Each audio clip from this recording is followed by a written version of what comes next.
नमस्कार दोस्तों, अपनी चैनल में आपका बहुत स्वागत है। जी हाँ दोस्तों, इस वीडियो में आप जो है सीखने वाले हैं इंग्लिश पढ़ने का स्किल। स्किल क्या होता है? जी हाँ दोस्तों, स्किल वो होता है जो कि एक कह सकते हैं जैसे कि आप गाड़ी चलाना सीखते हैं, है ना, या आप गाड़ी में चाहे मोटरसाइकिल हो, कार हो, अलग अलग जो वैरायटी है, मतलब प्रकार है, तो भी सीखते हैं। कोई प्लेन चलाना सीखता है, कोई जहाज चलाना सीखता है, कोई जो है ताला बनाना सीखता है, कोई जो है लैपटॉप बनाना जानता है, कोई टीवी, को मोबाइल।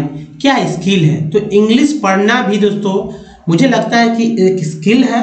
और इस स्किल पे तो कल बात होगी ही कि आखिर वो कौन कौन से स्किल होने चाहिए जिसकी वजह से आप अंग्रेजी पढ़ सकते हैं। लेकिन एक सीखना भी एक स्किल ही है। तो दोस्तों सबसे पहले अगर आप नए हैं तो चैनल को सब्सक्राइब और घंटी को दबाइए आने वाले वीडियो के लिए। वीडियो पसंद है तो लाइक और शेयर कीजिएगा। साथ ही दोस्तों प्ले स्टोर से हमारे ऐप को डाउनलोड करना न भूलें जिसका नाम ओमनीसेंट है। चलिए शुरू करते हैं सबसे शुरू से। जी हाँ, ये टेक्स्ट जो है तो इस टेक्स्ट को पढ़ना भी एक स्किल है। अब भाई स्किल इतना है तो क्या पढ़ना स्किल नहीं है? स्किल है। क्या क्या लेंगे मैं बात करूंगा, बात आने वाले वीडियोस में आप देखेंगे। कल वाले वीडियोस में हो सकता है कल वाले वीडियोस में आप सारे स्किल देख लें कि वो कौन कौन से स्किल होते हैं जिसकी वजह से इंग्लिश पढ़ना आसान है। हालांकि मैं हमेशा बात करते रहता हूँ उन स्किल के बारे में, लेकिन वहाँ डिटेल में मैं बात करूँगा। लेकिन ये टेक्स्ट जो है तो इस टेक्स्ट को क्या आप पढ़ पाते हैं? अगर पढ़ते हैं तो अच्छी बात है, आपके लिए वीडियो है ही नहीं, स्किप कर सकते। लेकिन मुझे लगता है कि अभी भी पूरे देश में जो है तो अब 1 अरब 41 करोड़ की आबादी में 40 करोड़ लोग को भी अगर पढ़ने आता हो तो मुझे नहीं लगता कि ऐसा होगा। क्योंकि जाहिर सी बात है इंग्लिश पढ़ना एक स्किल है, चाहे वो कोई भी भाषा हो। सीखने के लिए स्किल जो कहते हैं ना कि स्किल ही नहीं है, तो बात करेंगे। लेकिन पहले तो आप पढ़ कर देखेंगे इसको पढ़ने में कितना सेकंड लगता है। आप टाइम नोट कर लीजिए और मैं पढ़ता हूँ, अब मैं बताऊँगा कितना सेकंड लगता है। तो स्टार्ट कर रहे हैं। These aims imply considerable change in school routine and mode of functioning. Flexibility in the daily time table is as necessary as rigor in implementing the annual calendar so that the required number of teaching days are actually devoted to teaching. The methods used for teaching and evaluations will also determine how effective this textbook proves for making children's life at schools a happy experience rather than a source of stress or boredom. Syllabus designers have tried to address the problem of curricular burden by the restructuring and the reorienting knowledge and the time available for the teaching. दोस्तों जी हाँ, समय लगा मेरा जाकर 58 second. मैंने बहुत slow में पढ़ा। अगर इसको पढ़ दूं तो 30 सेकंड में मैं पढ़ दूं, लेकिन फिर आपको समझ में नहीं आया कि मैंने पढ़ा क्या। तो एक उद्देश्य तो ये है ना कि सिखाना उद्देश्य है, पढ़ना क्या है। तो ये फिर से मैं पढ़कर दिखाता हूँ कितना समय लगता है। 30 सेकंड आप नोट कीजिए। These aims imply considerable change in schools' routines and mode of functioning. Flexibility in the daily timetable is as necessary as rigor in implementing the annual calendar so that the required number of the teaching days are actually devoted to teaching. The methods used for teaching and evaluation will also determine how effective this textbook proves for the making children's life at school at a happy experience rather than a source of stress or boredom. Syllabus designers have tried to address the problem of curricular burden by restructuring and reorienting knowledge and the timetable available for the teaching. दोस्तों जी मुझे 30 second तो नहीं, क्योंकि मैंने जो है अपना वो चला दिया था, जो आप ये देख रहे हैं इधर घूम रहा है कर्सर, तो कर्सर मैंने घुमा दिया जिसकी वजह से समय जो है 30 सेकंड से ज़्यादा 45 सेकंड लग गया। तो जाहिर सी बात है 30 सेकंड 45 सेकंड आप प्रैक्टिस के थ्रू इसको बना सकते हैं, लेकिन फिर लोग समझेंगे नहीं। ऐसा पढ़ना है जिससे कि आप सीख सकें। कैसे पढ़ते हैं ये, इसको पढ़ने के लिए क्या तरीका है? तो एक स्किल है, उस स्किल को हम लोग देखेंगे कि आखिर वो कौन कौन से स्किल होते हैं। मैंने नोट करके रखे हैं, आपके सामने मैं फिर से लाऊंगा। तो दोस्तों इसको कैसे पढ़ेंगे, पहले पढ़ लेते हैं। 2 बार मैंने पढ़ दिया, इसको अब आसान से पढ़ेंगे। THES दिज, दिज अब देखिए T H E S E. अब भले दीज क्यों पढ़ रहे हैं, लोग सोचेंगे इसको पढ़ते हैं दीज, क्या पढ़ते हैं दीज। तो दीज क्यों पढ़ा जा रहा है, क्योंकि दोस्तों टी एच ई को द अगर सीधा ये रहता टी एच ई तब पढ़ते द, तब पढ़ते दी नहीं पढ़ते, कुछ लोग दी पढ़ते हैं, इसी की कंफ्यूजन, तब पढ़ेंगे द। लेकिन जैसे ही वर्ड में द आ जाता है तब ये पढ़ा जाता है दी। अब जो एस है, एस को दो तरह से पढ़ते हैं, एक तो स पढ़ते हैं, ठीक है, स एस को ये लिखा हुआ है एस, लेकिन क्या पढ़ते हैं स। दूसरा उच्चारण है दोस्तों ज, तो यहाँ पर दूसरे उच्चारण लिया गया है ज, तभी तो दीज पढ़ा गया है दीज। अब समझ में दीज क्यों पढ़ा गया। चलिए एम्स इम्प्लाई सीवन कन, ये जो हमारा पार्ट्स वर्ड वाला सेक्शन है उसको आप जरा अच्छे से याद रखिए, समझ में आए। कंस देखिए एबल, ये भी पार्ट है, तो एबल के साथ जो है आर लग गया तो रेबल हो गया। तो considerable change in school routines and mode of fun ऐसे इवन फन होता है तो फंक्शन, सन जो होता है ये पार्ट है हमारा, और इंग भी एक पार्ट है जो अब यहाँ समझाता हूँ मैं आपको। देखिए अगर बात करते हैं FUN, ये देखिए C, अब देखिए TION ये है सन, और ING है इंग, ये देखिए तो ये ऊपर लिख देते हैं सन, और ये देखिए इंग। ये जो I है तो देखिए I के लिए क्या है कि TION, इसी में प्लस I जुड़ गया, ठीक है, ING। तो ये I जो अब इसको नहीं समझ में आ रहा है ना, तो यहाँ से देखिए जैसे सन है, न में I जुड़ गया, I को यहाँ पर E बोला जा रहा है, तो E जो है इस तरह से कर देंगे ग। अब सनिंग हो गया। अब देखिए F को फ पढ़ते हैं, आप U को N को न, C को क, ऐसे। इसी को अगर यहाँ ली आते हैं, देखिए निंग ऐसे पढ़ते हैं, तो यहाँ आ गया ना FUNC, तो फंक्शनिंग, क्या पढ़ेंगे फंक्शनिंग, समझ में आ रहा है ना। चलिए आगे बढ़ते हैं। तो 64 पार्ट्स ऑफ वर्ड को याद करना आपके लिए बहुत ही जरूरी है। उसका देखिए flexibility in the daily time table, able यहाँ भी आ गया, यहाँ भी आपने देखा टेबल, ठीक है लगा टेबल, यहाँ का टेबल था, table is as necessary, ARY को अरी पढ़ते हैं, क्या पढ़ते हैं अरी, स के साथ लग गया तो सरी, है ना। बहुत सारे अलग अलग वर्ड में लगते हैं, वेरी, फेब्रुवरी, जनवरी, अरी आता है, यही अरी लास्ट में आता है। एस राइगर, ओ आर को आवर बोलते हैं लेकिन यहाँ राइगो। इम प्ले, एन को एन बोलते हैं, लगा तो मेन, और टिंग जो है टी के साथ लगा तो टिंग, जैसे आगे मैंने बताया था आपको, है ना, निंग बताया था, फंक्शनिंग में तो एन था, यहाँ पर यहाँ टी है। तो implementing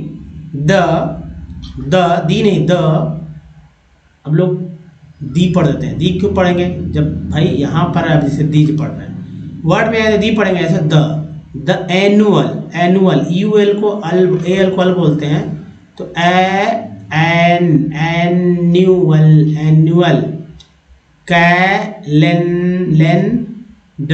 so that the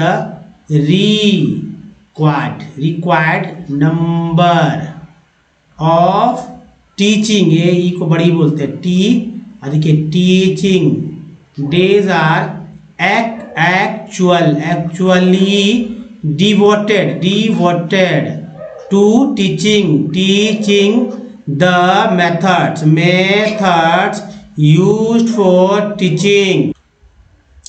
teaching, फिर से टीचिंग आ गया, एंड इवैल्यूएशन। देखिए ई, इसको पढ़ेंगे ई वैल्यू, वैल्यू लू नहीं, वैल्यू नहीं, ई वैल्यू नहीं, इवैल्यूएशन नहीं, इवैल्यूए।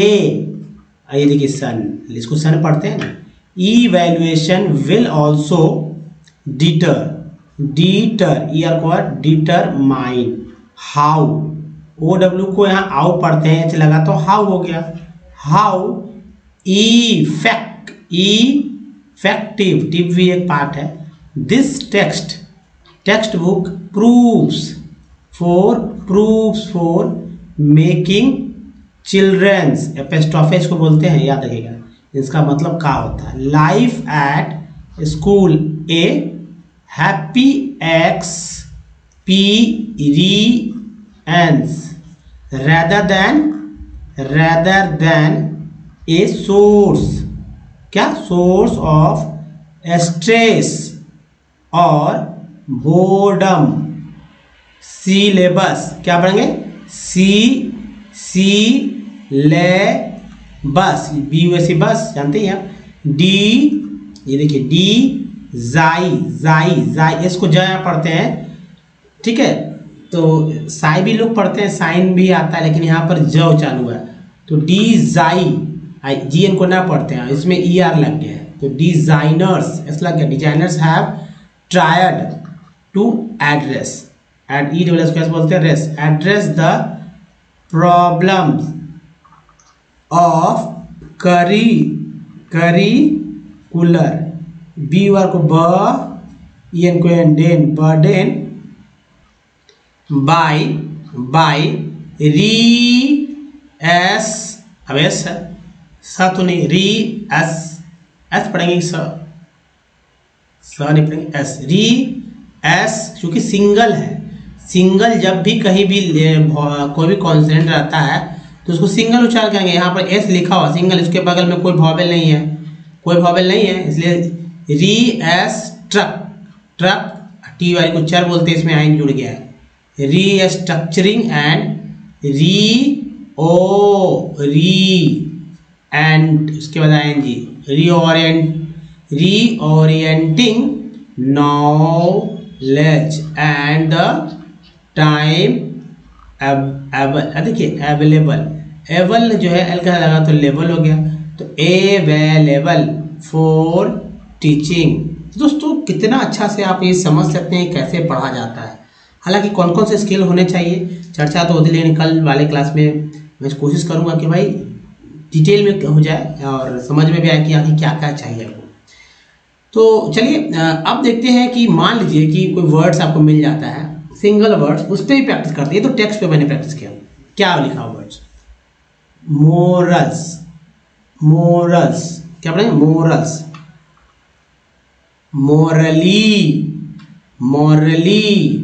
मोरेनोस। नेक्स्ट है सो मोरेंट्स। नेक्स्ट देखिए हमारे साथ पढ़ी जिनको नहीं आता है,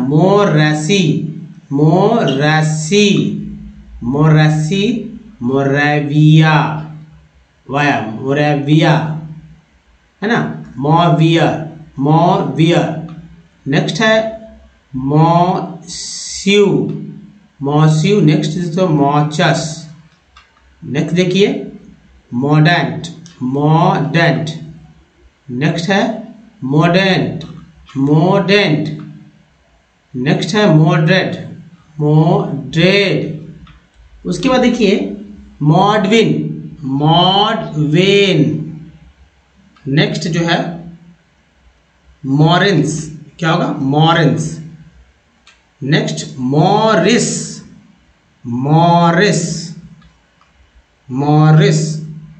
मोरेला, मोरेल है, मोरेले, मोरेलो, मोरेलोस, मोरेनस, मोरेंडो, मोरियट्स, मोर्टस, मॉर्फिन्स। देखिए मॉर्फिन्स के बाद है मॉर्गन्स, मॉर्गेज, मॉर्जेंस।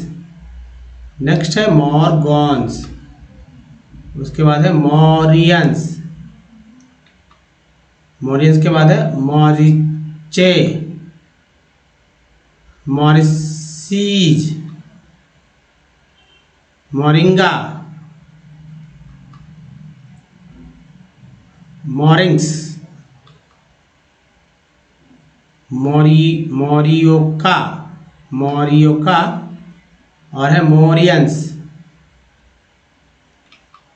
नेक्स्ट देखिए मॉरल्स, मॉरल्स, मॉरल्स। दूसरा स्लाइड है इसको मोरियोरी, मोरियोरी।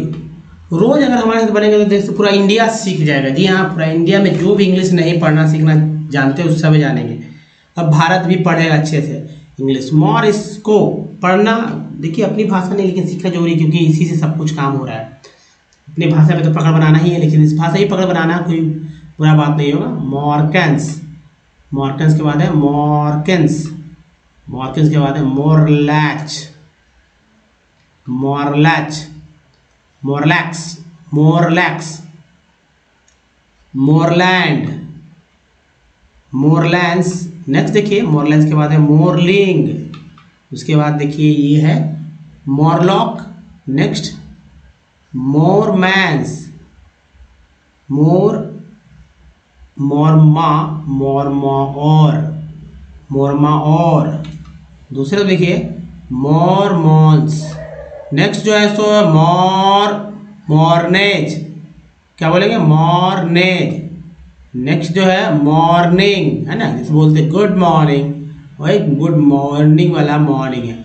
मोरक्को, मोरक्को, मोरकोई, मोरकोए, मोरकोए, मोरनिक्स, मोरनिक, ठीक है।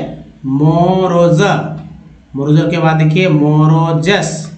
नेक्स्ट है मॉर्पेट, मॉर्पेट, मॉर्फैन, उसके बाद है मॉर्फिया और नेक्स्ट जो है तो मॉर्फेट। दूसरा देखिए ये है मॉर्फ्यू, मॉर्फ्यू, मॉर्फिया और है मॉर्फिक। नेक्स्ट जो है मॉर्फिन, इधर है सो मॉर्फोन।